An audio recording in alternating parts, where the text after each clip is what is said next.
കേരളത്തിൽ ശക്തമായ മഴ വരികയാണ്. അതിശക്തമായ മഴയ്ക്ക് സാധ്യതയുണ്ടെന്ന് കാലാവസ്ഥാ നിരീക്ഷണ കേന്ദ്രം അറിയിക്കുന്നു. നമുക്ക് ഇപ്പോൾ ലഭിക്കുന്ന മഴ കാലവർഷത്തിന് മുന്നോടിയായി കേരളത്തിൽ പെയ്യുന്ന മഴയാണ്. മഴ മുന്നറിയിപ്പുകൾ നോക്കുകയാണെങ്കിൽ അതിശക്തമായ മഴയ്ക്ക് സാധ്യതയുള്ളത് വടക്കൻ ജില്ലകളാണ്. കോഴിക്കോട്, വയനാട്, കണ്ണൂർ, കാസർഗോഡ് എന്നീ ജില്ലകളിൽ ഓറഞ്ച് അലർട്ട് നൽകിയിട്ടുണ്ട്. തിരുവനന്തപുരം, കൊല്ലം, പത്തനംതിട്ട ഒഴികെയുള്ള മറ്റെല്ലാ ജില്ലകളിലും യെല്ലോ അലർട്ട് നൽകിയിരുന്നു. അതായത് ഒറ്റപ്പെട്ട ശക്തമായ മഴയ്ക്കുള്ള സാധ്യത എന്നാണ് പ്രവചനം. നമുക്കറിയാം, ഓറഞ്ച് അലർട്ട് ഉള്ള ജില്ലകളിൽ അതീവ ജാഗ്രത വേണം. റെഡ് അലർട്ടിന് സമാനമായ രീതിയിലുള്ള ജാഗ്രത വേണമെന്ന് കാലാവസ്ഥാ നിരീക്ഷണ കേന്ദ്രം അറിയിക്കുന്നുണ്ട്. വടക്കൻ ജില്ലകളിൽ ഇനിയുള്ള ഒരു 4 ദിവസം കൃത്യമായ ജാഗ്രത പാലിക്കണമെന്നുള്ള നിർദ്ദേശമാണ് നൽകിയിരിക്കുന്നത്. അറബിക്കടലിൽ ഒരു ന്യൂനമർദ്ദ സാധ്യതയുണ്ട്. അതായത് ബുധനാഴ്ചയോടെ ഒരു ചക്രവാത ചുഴി അറബിക്കടലിൽ രൂപപ്പെടും.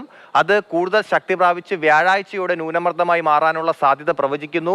ഈ ന്യൂനമർദ്ദത്തിന്റെ കൂടി സ്വാധീനത്താലായിരിക്കും മഴ കൂടുതൽ ശക്തമാകുക എന്നാണ് കാലാവസ്ഥാ നിരീക്ഷണ കേന്ദ്രം അറിയിച്ചിരിക്കുന്നത്.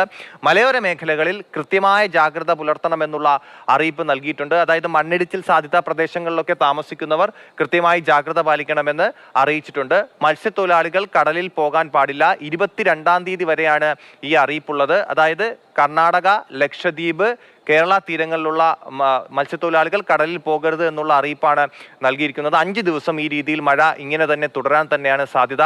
കാലവർഷം കേരളത്തിൽ എത്തുന്നത് ഇപ്പോഴത്തെ പ്രവചനം അനുസരിച്ച് 27-ാം തീയതിയോ അതിന് 4 ദിവസം മുൻപോ ശേഷമോ ആവാനാണ് സാധ്യത.